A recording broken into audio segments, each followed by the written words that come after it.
గోబీ టమాటా curry కావాల్సిన పదార్థాలు already మీరు డిస్క్రిప్షన్లో చూసారు. గోబీ వచ్చేసి ఈ సైజు పీసెస్ కట్ చేసుకున్నాను. ఈ సైజ్ పీసెస్ కట్ చేసుకొని ఇదిగోండి చూడండి, పొయ్యి మీద వాటర్ పెట్టాను. ఆ పెట్టిన దాంట్లో ఈ పీసెస్ అన్నీ కట్ చేసిన పీసెస్ మొత్తం వేసేస్తున్నాను. ఇది ఒక పొంగు వచ్చే వరకు ఉడికించాలి, అంతకు మించి అవసరం లేదు. దాంతోపాటు కొద్దిగా ఉప్పు వేసేసి ఉడికించుకుందాం.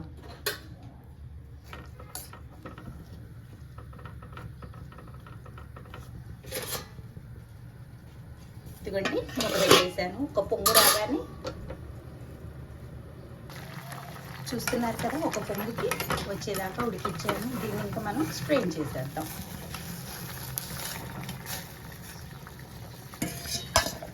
ఇలాగా తీసేసి పక్కన పెట్టుకుందాం. స్టవ్ ఆఫ్ చేసేసుకోవడం. ముందుగా స్టవ్ వెలిగించుకొని ఆయిల్ వచ్చేసి 4 టేబుల్ స్పూన్స్ వేసాను. దానిలో ఆయిల్ వేడెక్కింది. ఉల్లిపాయలు,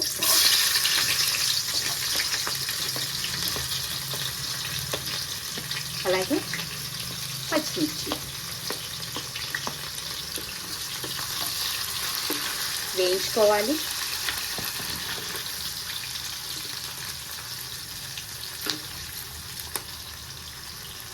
కొద్దిగా పసుపు,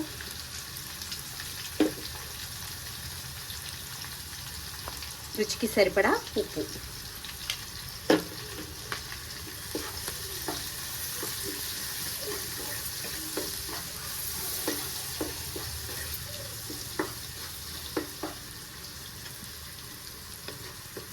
ఇది 50% ఫ్రై అయిన తర్వాత అల్లం వెల్లుల్లి పేస్ట్ కొద్దిగా,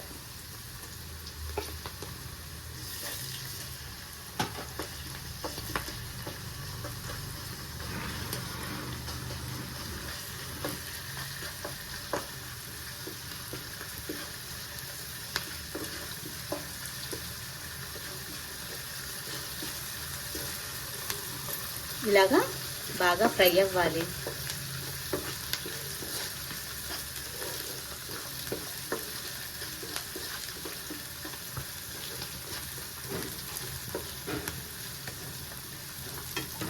ఇది వేగేలోపు ఈ టమాటాలని మనం కొద్దిగా మ్యాష్ చేసుకుందాం.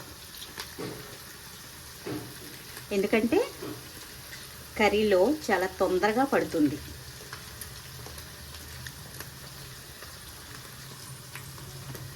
కర్రీలో టేస్ట్ పడుతుంది కదా, కాబట్టి అలా టేస్ట్ బాగా రావాలి అంటే ఇలా మ్యాష్ చేసిన టమాటాలని మొదట ఇలా పిండేసుకోవాలి. చూడండి,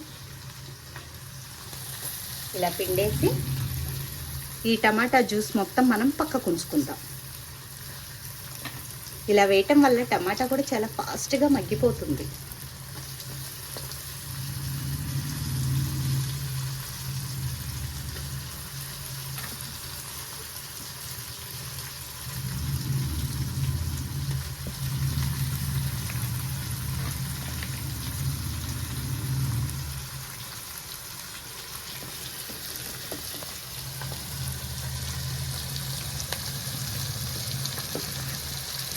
ఈ టమాటా జ్యూస్ మొత్తం జాగ్రత్తగా సేవ్ చేసుకుందాం.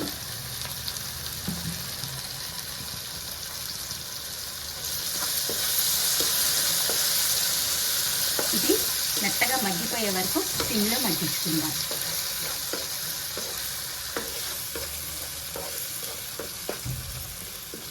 చూస్తున్నారా ఎంత కలర్ఫుల్గా కనిపిస్తుందో.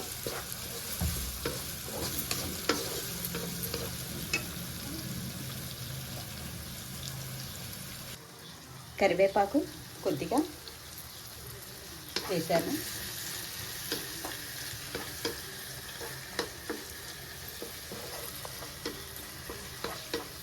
ఇందాక వేసిన ఉప్పు ఈ టమాటాలు, ఉల్లిపాయలు ఇవి మగ్గటానికే సరిపోతుంది.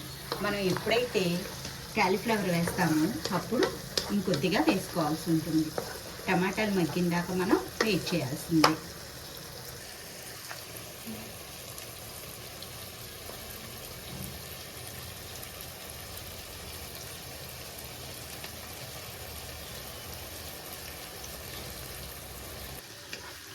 ఓకే, ఇలా కలిపేసుకొని టమాటాలు మగ్గే వరకు మనం మూత పెట్టేసుకుందాం. చూస్తున్నారు కదా ఎంత చక్కగా వేగిపోయిందో. ఇలా వేగిన దాంట్లో మనం ఇందాక ఒక పొంగు వరకు ఉడకబెట్టి పెట్టుకున్నాం కదా, దాన్ని వేసేద్దాం.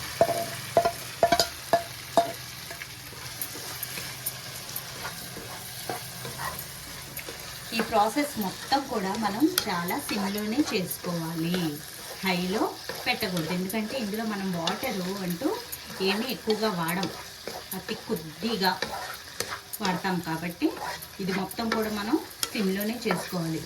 చూస్తున్నారు కదా పువ్వు ఎంత చక్కగా కనిపిస్తుందో.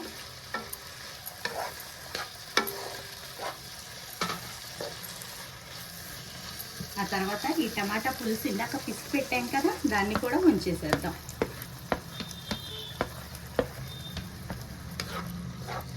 ఇప్పుడు ఈ మగ్గడానికి హెల్ప్ అవుతుంది. ఇందాక మనం క్యాలీఫ్లవర్ ఉడికించుకోవడానికి కొద్దిగా సాల్ట్ వేసాం కదా, అలాగే టమాటాలు మగ్గడానికి కొద్దిగా సాల్ట్ వేసాం. ఇప్పుడు కర్రీకి సరిపోను, ఈ కొద్దిగా అయితే సరిపోతుంది, ఈ సాల్ట్ వేస్తున్నాను.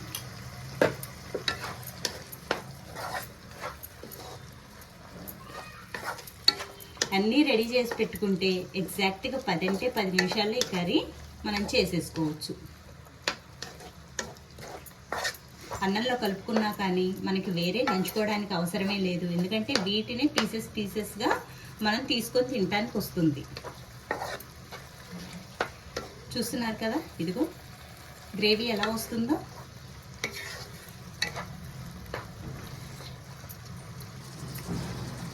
మూత పెట్టేసుకుందాం.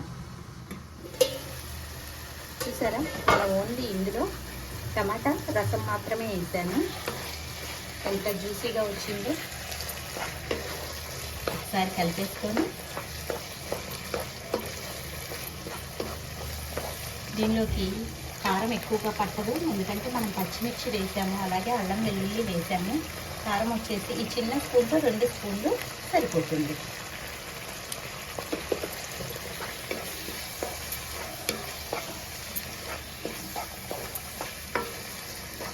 ఇలా కారం కలిపేసుకున్న తర్వాత మూత పెట్టేసుకోవడం.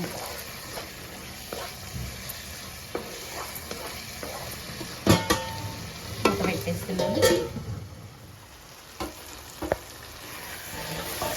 చూస్తున్నారు కదా, ఆయిల్ మొత్తం మనకి పైకి వచ్చేస్తుంది. ఇప్పుడు ఇందులో కొద్దిగా కొబ్బరి పొడి వేసుకొని కలుపుతున్నాం.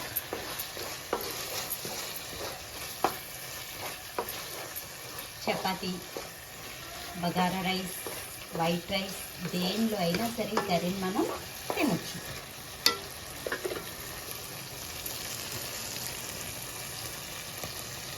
ధనియా పౌడర్,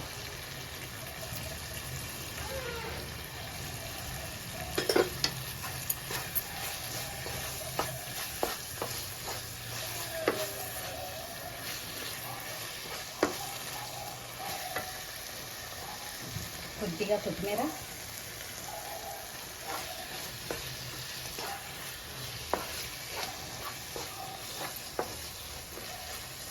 ఇప్పుడు ఈ స్టవ్ బంద్ చేసేసుకొని సర్వింగ్ బౌల్లో సర్వ్ చేసేసుకుంటున్నాం. మనం వేసిన కొబ్బరి పొడి మగ్గిపోయింది, అలాగే ధనియా పౌడర్ కూడా మగ్గిపోయింది. Buddies Kitchen. Do like, subscribe, share, comment. Channel వచ్చేసి కొత్తగా పెట్టానండి, దయచేసి ఎంకరేజ్ చేయండి. ఇప్పుడు దీన్ని మనం సర్వింగ్ బౌల్లో సర్వ్ చేసేసుకుందాం. వేడివేడి కర్రీ రెడీ అయింది. ఒకసారి నేను చూపించిన ప్రాసెస్లో తయారు చేసి కామెంట్ రూపంలో మీ సజెషన్స్ తెలియజేయండి.